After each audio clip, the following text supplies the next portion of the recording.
नमस्कार। आकाशवाणी से प्रस्तुत है समाचार संध्या।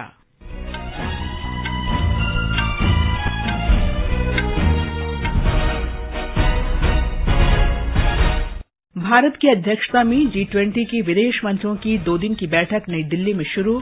औपचारिक बैठक कल। विदेश मंत्री डॉक्टर एस जयशंकर ने बैठक के दौरान कई देशों के विदेश मंत्रियों के साथ द्विपक्षीय वार्ता की।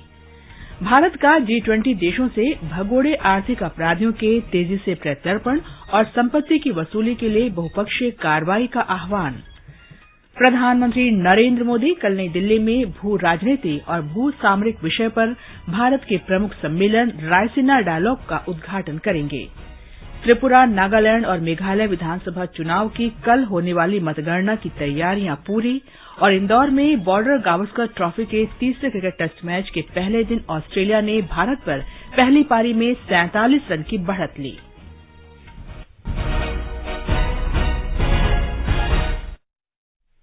समाचार संध्या के साथ मैं कनकलता। भारत की अध्यक्षता में G20 की विदेश मंत्रियों की 2 दिन की बैठक नई दिल्ली में शुरू हो गई है। बैठक की औपचारिक शुरुआत कल होगी। कल होने वाली इस बैठक के बारे में विदेश सचिव विनय क्वात्रा ने बताया कि इसमें विदेश मंत्री डॉक्टर एस जयशंकर 2 सत्रों की अध्यक्षता करेंगे। पहला सत्र बहुपक्षवाद और खाद्य तथा ऊर्जा से संबंधित मुद्दों पर होगा, जबकि दूसरा सत्र आतंकवाद के प्रतिरोध और नशीली दवाओं, वैश्विक कौशल मैपिंग और वैश्विक प्रतिभा पूल पर केंद्रित होगा। बैठक में भाग लेने के लिए कई देशों के विदेश मंत्री नई दिल्ली पहुंच रहे हैं।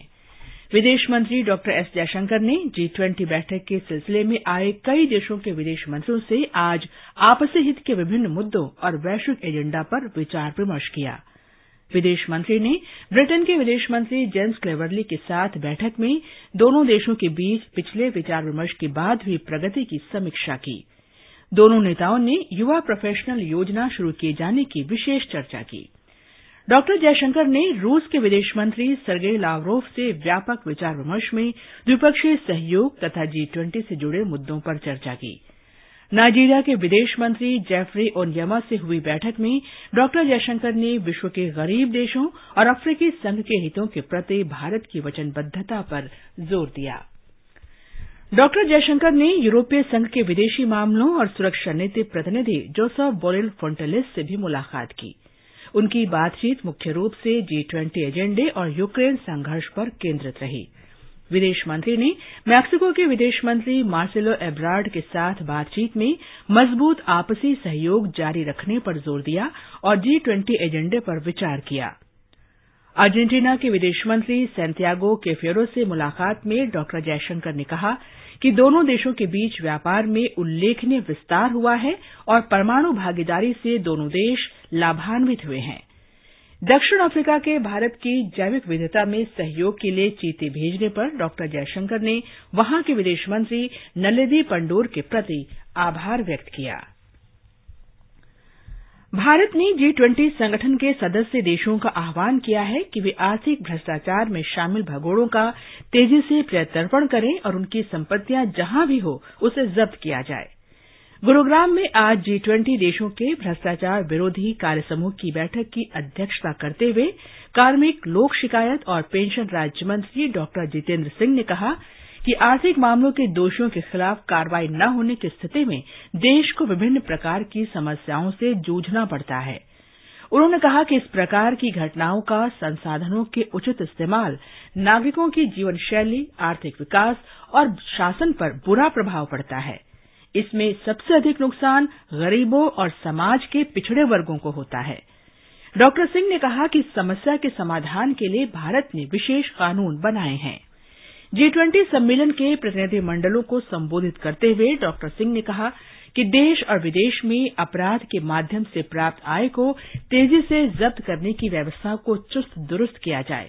इस कार्रवाई से अपराधी स्वदेश आने पर मजबूर होंगे। इस बैठक के साथ साथ सार्वजनिक क्षेत्र में भ्रष्टाचार से निपटने के लिए सूचना और संचार प्रौद्योगिकी को और मजबूत करने के बारे में भी विचार विमर्श किया गया।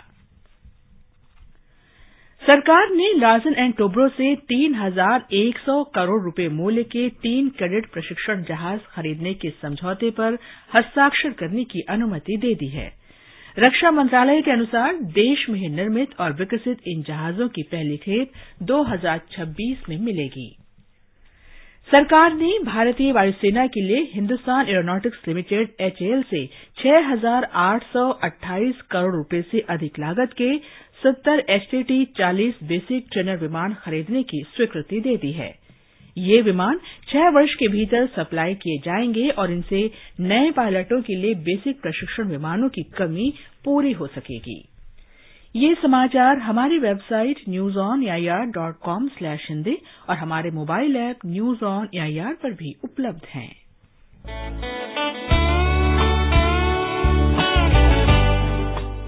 Northeast Diary program broadcast every Thursday at 5:30 p.m. brings very interesting and enchanting stories from the 8 Indian states of Northeast India. Northeast Diary this week on the 2nd of March 2023 brings an exclusive interview with Professor Ashan Riddhi, Head of Department of History, Rajiv Gandhi University, Doimukh in Arunachal Pradesh.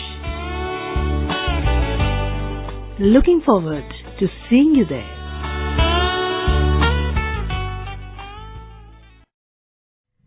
समाचार संध्या में आपका फिर स्वागत है। Raisina dialogue कल से नई दिल्ली में शुरू होगा और ये 4 मार्च तक चलेगा। इसका उद्घाटन प्रधानमंत्री नरेंद्र मोदी करेंगे। इटली के प्रधानमंत्री जॉर्जियो मेलोनी उद्घाटन सत्र में मुख्य अतिथि के रूप में भाग लेंगी। रायसीना डायलॉग 2023 में 100 से अधिक देशों के प्रतिनिधि हिस्सा लेंगे। इनमें कई प्रतिनिधि मंत्रालयों, उद्योग, प्रौद्योगिकी क्षेत्र, रणनीतिक विशेषज्ञता से जुड़े होंगे। इस वर्ष का ये संवाद इस मायने में महत्वपूर्ण है कि ये आयोजन G20 की भारत की अध्यक्षता की पृष्ठभूमि में हो रहा है। रायसीना डायलॉग भू राजनीति और भू सामरिक विषयों पर संवाद का भारत का प्रमुख कार्यक्रम है। इसे विदेश मंत्रालय ऑब्जर्वर रिसर्च फाउंडेशन के सहयोग से आयोजित करता है। रसायन और उर्वरक मंत्री डॉक्टर मनसुख मांडविया ने जन औषधि जन चेतना अभियान की शुरुआत करते हुए आज नई दिल्ली में जन औषधि रथ को रवाना किया। इस अवसर पर डॉक्टर मांडविया ने कहा कि इस औषधि सप्ताह के दौरान लोगों को जन औषधि के प्रति जागरूक किया जाएगा। जन औषधि परियोजना के माध्यम से 9,000 से अधिक जन औषधि केंद्र खोला है। जन औषधि केंद्र पर सस्ती और क्वालिटी मेडिसिन उपलब्ध होती है। 7 मार्च को जन औषधि दिन है और ये जन औषधि दिन के अवसर पर जन औषधि सप्ताह मनाया जा रहा है। जन औषधि सप्ताह के दरमियान जन औषधि के प्रति पब्लिक अवेयरनेस हो, जनता जन औषधि केंद्र पर क्वालिटी और सस्ती दवाएं मिले। वाणिज्य और उद्योग मंत्री पीयूष गोयल ने कहा है कि आगामी वर्षों में सतत और समावेशी विकास देश की विकास गाथा की विशेषताएं होंगी। उन्होंने कहा कि भारत ने पृथ्वी को सुरक्षित और हरित बनाने के लिए लगातार नवाचार पर जोर दिया है। श्री गोयल आज नई दिल्ली में भारतीय उद्योग परिसंघ भारत यूरोप व्यापार और स्थिरता सम्मेलन को संबोधित कर रहे थे। लोकसभा अध्यक्ष ओम बिरला कल संसद के केंद्रीय कक्ष में राष्ट्रीय युवा संसद महोत्सव NYPF 2023 के प्रतिभागियों को संबोधित करेंगे। इस महोत्सव के अनेक राज्यों और केंद्र शासित प्रदेशों के 85 प्रतिभागी जिला और राज्य स्तर की प्रतियोगिताओं के आधार पर चुने गए हैं।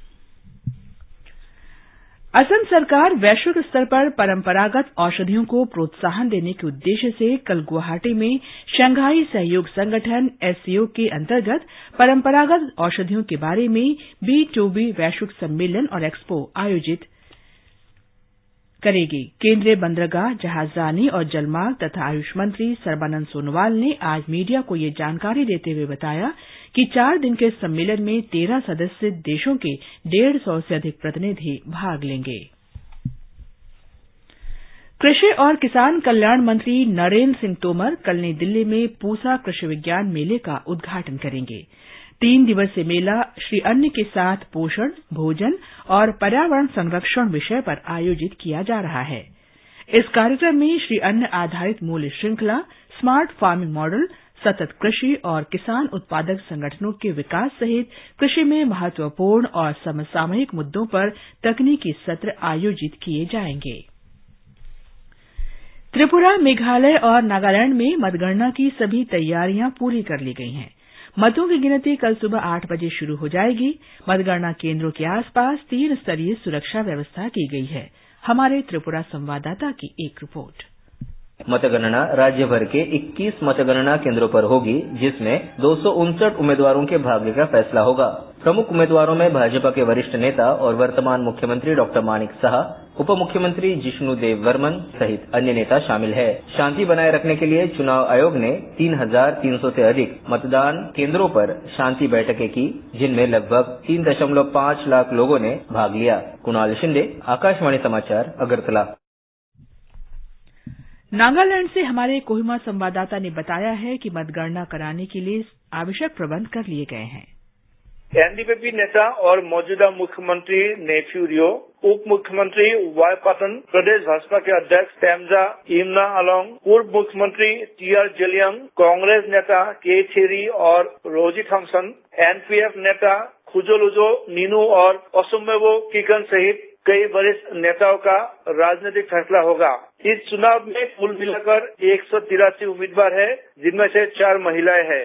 भाजपा को पहले ही 1 सीट मिल चुका है। सत्तारूढ़ भाजपा और एनडीपी ने गठबंधन में चुनाव लड़ा। आसनु के साथ मैं मानस प्रदीप शर्मा, आकाशवाणी समाचार, कोहिमा। मेघालय में विधानसभा की 59 सीटों के लिए वोटों की गिनती 12 जिलों और राज्य के 1 उपमंडल में 13 मतगणना केंद्रों पर होगी। जनादेश त्रिपुरा, मेघालय और नागालैंड के चुनाव परिणामों पर आकाशवाणी समाचार की होगी नजर। विशेषज्ञों के साथ होगी चर्चा और मिलेगी नतीजों की ताज़ा खबर। आकाशवाणी के FM गोल्ड पर 2 मार्च सुबह 10 बजे से सुनिए चुनाव परिणामों की विशेष कवरेज। ये समाचार आकाशवाणी से प्रसारित किए जा रहे हैं। ताज़ा समाचार जानने के लिए आप हमारे Twitter handle @AIR News Hindi को फॉलो कर सकते हैं। ये आकाशवाणी है। इंदौर में भारत के साथ तीसरे क्रिकेट टेस्ट मैच में पहले दिन का खेल समाप्त होने तक ऑस्ट्रेलिया ने पहली पारी में 4 विकेट पर 156 रन बनाए। ऑस्ट्रेलिया को अब तक 47 रन की बढ़त हासिल हो चुकी है। कैमरन ग्रीन 6 और पीटर हैंड्सकॉम्ब 7 रन बनाकर क्रीज पर थे। भारत की ओर से रविंद्र जडेजा ने अब तक 4 विकेट लिए। अश्विन के अंतर्राष्ट्रीय क्रिकेट में 500 विकेट हो गए हैं। इससे पहले भारत की पहली पारी 109 रन पर सिमट गई। और अब आर्थिक जगत की खबरों के साथ मनोज पाठक। बॉम्बे स्टॉक एक्सचेंज का सेंसेक्स आज 449 अंक बढ़कर 59,412 पर बंद हुआ। उधर नेशनल स्टॉक एक्सचेंज का निफ्टी 147 अंक बढ़कर 17,451 दर्ज हुआ। मल्टी कमोडिटी एक्सचेंज में अप्रैल में आपूर्ति किए जाने वाले सोने का मूल्य 104 रुपए बढ़कर 55,860 रुपए प्रति 10 ग्राम पर कारोबार कर रहा था। मार्च में आपूर्ति की जाने वाली चांदी अंतिम समाचार मिलने तक 187 रुपए उछलकर 63,970 रुपए प्रति किलो पर चल रही थी। और अंतर्राष्ट्रीय बाजारों में ब्रेंट कच्चे तेल की कीमत अंतर दिवसीय कारोबार में घटकर $82 प्रति बैरल पर चल रही थी। भारत और ऑस्ट्रेलिया ने स्कूली शिक्षा, उच्च शिक्षा और व्यावसायिक शिक्षा के क्षेत्रों में भागीदारी बढ़ाने के बारे में आज विचार विमर्श किया। शिक्षा मंत्री धर्मेंद्र प्रधान ने ऑस्ट्रेलिया के शिक्षा मंत्री के साथ उच्च स्तरीय बैठक के बाद बताया कि जल्द ही गुजरात की गिफ्ट सिटी में ऑस्ट्रेलिया के 2 विश्वविद्यालयों के कैंपस बनाए जाएंगे। अंत में मुख्य समाचार एक बार फिर। भारत की अध्यक्षता में G20 की विदेश मंत्रियों की 2 दिन की बैठक नई दिल्ली में शुरू। औपचारिक बैठक कल। विदेश मंत्री डॉ एस जयशंकर ने बैठक के दौरान कई देशों के विदेश मंत्रियों के साथ द्विपक्षीय वार्ता की। भारत का G20 देशों से भगोड़े आर्थिक अपराधियों के तेजी से प्रत्यर्पण और संपत्ति की वसूली के लिए बहुपक्षीय कार्रवाई का आह्वान। प्रधानमंत्री नरेंद्र मोदी कल नई दिल्ली में भू राजनीति और भू सामरिक विषय पर भारत के प्रमुख सम्मेलन रायसीना डायलॉग का उद्घाटन करेंगे। त्रिपुरा, नागालैंड और मेघालय विधानसभा चुनाव की कल होने वाली मतगणना की तैयारियां पूरी। इसके साथ ही समाचार संध्या का ये अंक समाप्त हुआ। नमस्कार।